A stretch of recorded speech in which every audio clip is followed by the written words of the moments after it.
Yeah, for sure, man. I gotta knock them dead. All right, and icebreaker question number 2. You probably just answered it. I gotta figure out a new icebreaker number 2. What are you doing right now? Because we all know that you can do like 1 or 2 things while you're on the phone. What am I doing right? Driving. I figured you answered that one all right. Yeah. There's been a couple of times. I'm just trying to not get a ticket. These cops down here are pretty ruthless.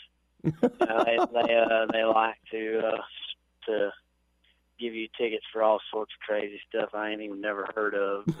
Well, I'll keep that in mind next time I head on down to the Music City. Yeah, man. I'm telling you, they're definitely ruthless. That's the best thing I can come up with. Well, we'll try and make sure that none of them hear this interview so they don't start looking for you, all right? Yeah, hopefully. I hope not.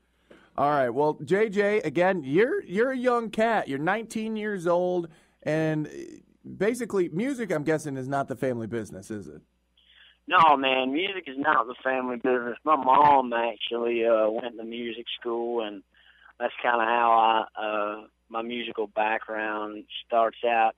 My mom basically done all sorts of crazy stuff in relation to music. She'd been all across the country doing an a cappella group. She played third chair violin in a symphony when she was a kid, and she done all sorts of crazy stuff. And she's a great singer, and I had the good fortune to be able to learn a lot from her and rack her brain, and just kind of pull some of that knowledge as far as music goes, and how it all is put together, music theory and all that stuff. So I started out singing when I was a kid, and just kind of didn't really ever think that it was where I come from is just a little town, and nobody ever really makes it out, and so I didn't really think it would be plausible to count on having a music career coming out of high school, So I was going to go to college at Virginia Tech and take on my mom's side of the family is come from a long line of tobacco farmers, so I was going to try to take on the family business and do that because I love to work with my hands. I mean, I grew up on a farm, and man, I love the great outdoors. So, that was right up my alley, and I was going to be, perfectly happy doing that, spending the rest of my life out there where I was, and I didn't have a problem with it. But basically, give you a rundown in a nutshell. What happened was, I basically put some music on YouTube, and I was fortunate enough to have somebody who knew some people in the music industry see it. And my producer, his name is Jeremy Stover. He produces Justin Moore, and he's seen it and decided he wanted to come down and hang out with me for the weekend in my hometown, and just kind of rode around and saw the life that I lived, and we wrote some music together. And from there, I started making trips to Nashville, meeting people, and I made impressions and developed relationships with all sorts of people in the music industry. And from there, I went to getting a record deal and getting a publishing deal, and a couple of years later, here I am. So that's kind of my little music background or whatever in a nutshell. Yeah, and it was pretty fast paced because of the beautiful thing that is social media and YouTube and all that. And yeah, man. I mean, 10, 15 years ago, you wouldn't have been able to do anything like that. So not at all. It's pretty cool. And speaking of YouTube, you and I, we chatted on Twitter, through Twitter, you and I. And you told me that I had to go to your YouTube page and check out OGOB TV. Now, what is OGOB TV? OGOB means it's kind of like my brand and whatnot. Yeah. So basically it means original good old boy. And there's like some cats in the city or whatever. You go to a big city and whatnot. They like the OGs or whatever. They're the original gangsters. Well, I ain't no gangster, but I keep it real for my country folk. So, original good old boys. That's my brand, man. And I'm looking at your YouTube page right now, and you got a few episodes of OGOB TV up there, and one of them that I find hysterical. I love it. I love watching people do it. I don't know if I'd ever do it myself. You got an episode of yourself noodling. Yeah, man. Now, walk me through noodling. Now, aren't you a little afraid of, maybe sticking your hand in the wrong hole and you get a snapping turtle or something? Dude, you know what? I knew this guy got his finger bit off by a freaking beaver. By a beaver? Yeah, man. Well, here's the thing. I'll break it down for you pretty simple. It's like, there's like a couple, rules like do's and don'ts and noodling. And if you've never done it before, don't ever let anybody tell you stick your hand in some random hole in the riverbank or whatever.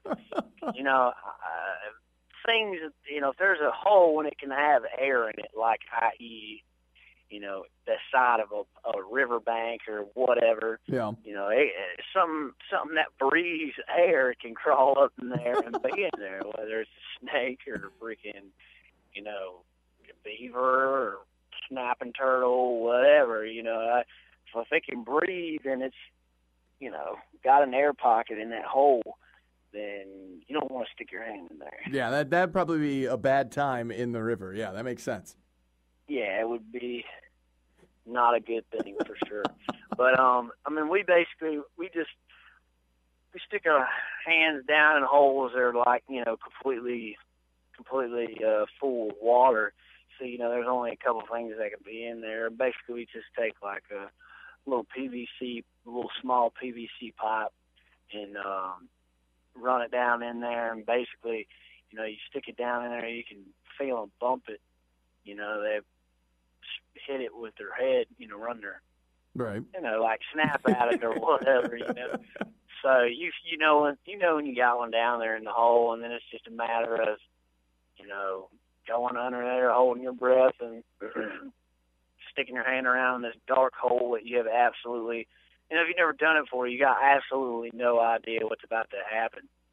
So you're just feeling around this hole, and you're like up to your shoulder, just freaking tapping around in this little hole, and then all of a sudden you feel it, and you're like rubbing it, and you're like, what is that? You freaking feel the top of the catfish head, and then just like grabs you, bites you. And it's funny because the first time one bit me, I did it a couple of years ago. First time one bit me, it's like a weird sensation. I could feel the catfish's head, and I'm like, all right, now bite me already. And when it finally did, I didn't realize it was going to bite me and let go, So I figured it was just going to snap and lock on. Well, it can be a challenge sometimes trying to get them suckers to bite you and then get a grip on it so you can pull them out of the hole. Well, yeah, they probably don't want to be biting on you all that much. Yeah, well, they don't. I done had the impression that they had some vice grip jaws or something. I caught plenty of catfish before I shot it in the noodle, but I never pissed one off in its freaking hole to where it would want to bite you. Yeah. So I didn't really know how it was going to go and whatnot, but yeah, man, you just wiggle your hands down and it just gets pissed off because it's like something's in my cave or whatever, and it just snaps down on you and grab it. Yank it out. Well, it was an interesting video to watch. You and a couple of buddies doing some noodling on OGOB TV. Now let's transition to another video you got up there on the old YouTubes, and it's one that's got a heck of a lot of views, over 350,000 views. It's the video for Sitting on a Tailgate. Tell us a little bit about that tune. It was your first single that you ever released, correct? Yeah, man. Basically, it's just a song about all the crazy stuff you can see from the back of a truck, and I grew up hanging out with my buddies, just kicking it, out by a bonfire, doing whatever the hell we were doing, getting ready to go fish or turn the dogs loose in the morning, go hunt and whatnot. And just there's a lot of life that you spend sitting on the tailgate fixing to do whatever, just hanging out. Well, there you go. So, yeah, man, that's pretty much the little background of the song. And man, we shot the video up out here about 45 minutes outside of Nashville up in the foothills. Kind of reminded me a lot of, and went to a store and some other places and whatnot. And, you know, one thing that I've learned is going to all these little towns and you know, they all kind of have, like, similar things about them, you know, that they kind of, it's basically like a universal, you know, every little town's got a little country store, and every little town's got the, you know, farmhouses, and the dudes, the old boys got the tractors lined up in the front yard and whatever, you know. I mean, they all kind of, you've seen one, you've seen them all pretty much after a certain point, you know. Yeah. So it was a cool place. We got to shoot. It's like, I think it's called Cheatham, Tennessee, or Cheatham County or whatnot. Mm-hmm. But yeah, man, people are starting to really latch onto it and pick up on the message of the song. I think a lot of people have a hard time getting past the fact that I got long blonde hair and I wear my hat cocked to the side. But, you know, if there's one thing I do want to tell you, it's like I could straighten my hat and I could cut my hair and be like everybody else and whatnot. But, you know, I always tell people when they give me a hard time about it, I'm like, hey, man, if you just shut up, close your eyes, and listen to what I have to say, you know, listen to what the song says instead of worrying about what I look like or what I'm wearing and whatnot. You know, if you grew up anything like I did, then whether or not you like the music, you know, I can't say, you know, I don't know what your personal opinion is, but at the same time, you know, whether or not you like it, you have to respect it, because if you grew up, like I said, if you grew up anything like I did, then there's no way that you don't know what I'm talking about, you know. Absolutely. Well, let's shut up. Cool. It's cool to see people latch onto it and really kind of get past the whole, you know, me being young and all that other crap. But I just, you know, I tell people, I'm like, hey, man, if everybody did the same thing, nobody would be different, you know, and that's why I continue to kind of dress the part and do my own thing and keep my long hair, because, you know, if Waylon Jennings and Johnny Cash and, you know, Willie Nelson, if all them boys did what they were told, they'd never be called outlaws today. Absolutely. You know? Well, how about this? We'll shut up now. We'll close our eyes and we'll take a listen to that one, sitting on a tailgate, and then we'll come back and we'll talk about a little bit of work that you're doing with Mr. Colt Ford, you getting out on the road, and maybe the new tune Stomping Ground too. All right? Yeah, man. Cool.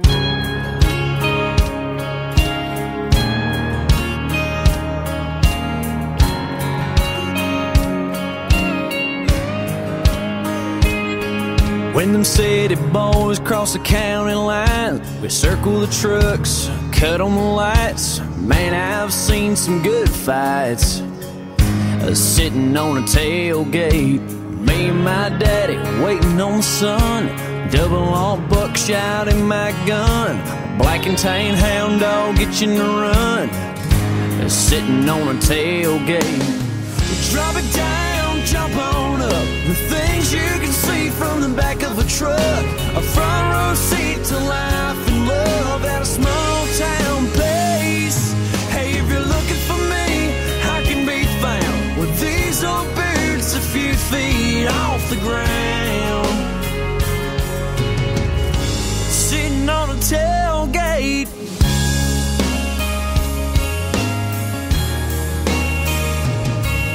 we found a little spot we like to park. From that first kiss, she stole my heart, but one night, man, she tore it apart.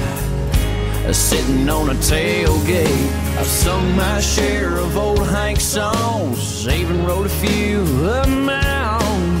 All my buddies, they sang along. Sitting on a tailgate, drop it down, jump on up. The things you can see from the back of a truck, a front row seat to life and love at a small town place. Hey, if you're looking for me, I can be found with these old boots a few feet off the ground. Sitting on a tailgate.